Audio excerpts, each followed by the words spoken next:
छत्रपती शिवाजी महाराज की जय।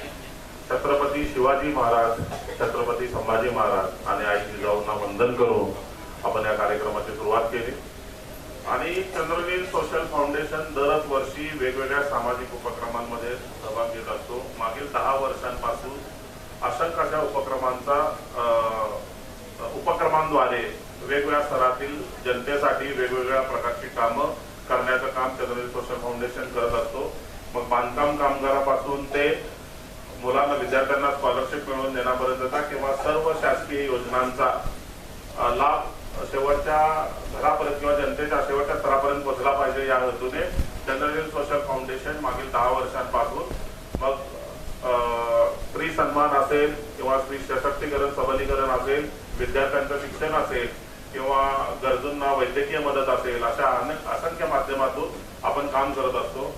मागील वर्षी मी छत्रपती मध्यवर्ती शिवाजी शिवजन्मोत्सव मंडळाचा अध्यक्ष या नात्याने काम पाहिलं आणि माझ्या मनात कुठेतरी एक विचार आला की शिवजन्मोत्सव केवळ साजरी करण्यापुरतं मर्यादित आहे का, की खरंच जर शिवरायांचा संघर्ष, पराक्रम, शौर्य आजच्या पिढीला जर कळायचं असेल तर आम्ही सर्वांनी चंद्रनील सदस्यांनी विचार केला की आपण निबंध स्पर्धेचं, वक्तृत्व स्पर्धेचं आणि ह्या सगळ्या कार्यक्रमासाठी मार्गदर्शन लाभलं आमच्या शेटे सरांचं।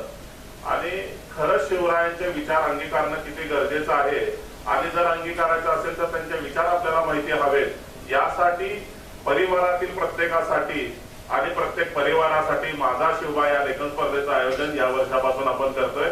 ही स्पर्धा दरवर्षी फेब्रुवारी महिन्यात आपण घेणार आहोत आणि येणाऱ्या काळात देखील छत्रपती शिवाजी महाराजांचे विचार आपल्या अंगी यावे त्याकरता वेगवेगळ्या माध्यमातून आम्ही वेगवेगळे कार्यक्रम, उपक्रम घेतच राहणार आहोत। आणि हा पण उपक्रम घेण्यामागे परिवारातील प्रत्येक सदस्य असं म्हणण्याचं कारणच हे होतं की प्रत्येक घरातल्या प्रत्येक माणसाने सहभागी व्हावं, घरातील प्रत्येक सदस्याने सहभागी व्हावं, लहान मुलांना शिवरायांचे विचार कळावेत। कारण आज आपल्याला आपण बघतोय रस्त्यांवर फक्त शिवाजी महाराज डीजे पुरतं मर्यादित ठेवलं गेलंय, परंतु त्यांचे विचार खरंच अंगीकारणं किती गरजेचं आहे।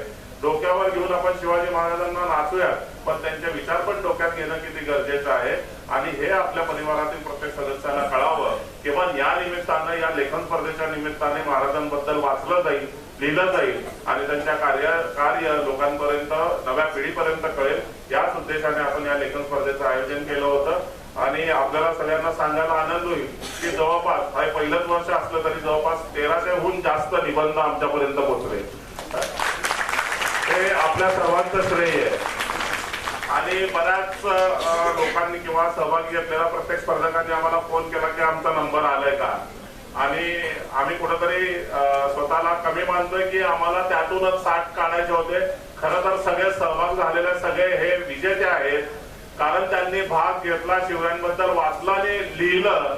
आणि तुम्हाला सांगतोय की प्रत्येक, जसं आपण म्हणतोय की शिवराय 18 पगड जातींना सोबत घेऊन चालले, प्रत्येक जाती धर्मातून निबंध आले। आता जेव्हा आम्ही अनाऊन्स करू तेव्हा तुम्हाला लक्षात येईल की काही विजेते पण आहेत जे वेगवेगळ्या धर्मातले आहेत। कारण महाराजांनी, आपण जे म्हणतो 18 पगड जातींना एकत्र घेऊन, म्हणजे एकात्मतेचा जो संदेश त्यावेळेस दिला महाराजांनी आणि त्यांच्याबद्दल अतिशय सुंदर असं लिहिलेलं आहे। बरेच विजेते आहेत, त्यांची नावं आम्ही अनाऊन्स करू, आम्हाला काही आठवणी पण आहेत त्यांनी लिहिलेलं। आता मी नाव घेणार नाही कारण जर सस्पेन्स आहे की कोण विजेते आहेत, ती नावं जजेस अनाऊन्स करतील। परंतु आम्ही काही मुद्दामून नावं काढली आणि वाचली निबंध। महाराजांबद्दल अतिशय सुंदर पण लिहिलं जातं। महाराजांना खरंच जाती धर्मापुरतं मर्यादित न करता वेगवेगळ्या धर्मातील विचारांनी देखील त्यांच्याही मनात महाराजांबद्दल अतिशय आदर, प्रेम आहे आणि त्यांनी ते मांडलं, आपल्या लेखणीतून व्यक्त केलं। खरंच मी त्या सर्वांच्या मनापासून आभार मानतो। आणि तुम्ही सगळ्यांनी जो रिस्पॉन्स दिला प्रचंड मोठा। अजून एक सांगायला मला आवडेल, पंढरपूरचे हिजबत साहेब 80 वर्ष वय आहे, 80, त्यांनी मला फोन केला की साहेब मी या स्पर्धेत सहभागी होऊ शकतो का। मी म्हणलं जरूर तुम्ही सहभागी व्हा। त्यांना खरं या कार्यक्रमाला यायचं होतं, पण 80 वय आणि एवढ्या पंढरपूरवरून प्रवास करणं अशक्य होतं, त्यामध्ये येऊ शकले नाहीत। आणि अजून असं संगमनेरच्या एका शाळेतील शिक्षकांनी आम्हाला फोन केला कळल्यावर की साहेब तुमचं हे सोलापूरचं मर्यादित आहे की आम्ही संगमनेरवरून पण आमच्या विद्यार्थ्यांना लिहायचं आहे, त्यांच्यातले पण काही विद्यार्थ्यांची नावं आपल्या विजेत्यांमध्ये आहेत. पण ते संगमनेर पासून पण काही लोकांनी आम्हाला ते पाठवलेले आहेत. सोलापूर जिल्ह्यातल्या प्रत्येक तालुक्यामधून, मग अक्कलकोट असेल, पंढरपूर असेल, बार्शी असेल, माळशिरस असेल, प्रत्येक तालुक्यातून, अक्कलकोट असेल, प्रत्येक तालुक्यातून आपल्याकडे निबंध आलेले आहेत आणि याचं सगळं श्रेय तुम्हाला जातं. आणि येणाऱ्या काळात देखील वक्तृत्व स्पर्धा असतील, किल्ला स्पर्धा असेल, निबंध स्पर्धा असेल, वेगवेगळ्या माध्यमातून चंद्रनील सोशल फाउंडेशन महाराजांप्रतीचं जे कार्य आहे ते करत राहणार आहे. आणि असाच आपला सगळ्यांचा सहभाग आणि प्रेम मिळावं अशी मी विनंती करतो. जय हिंद, जय महाराष्ट्र.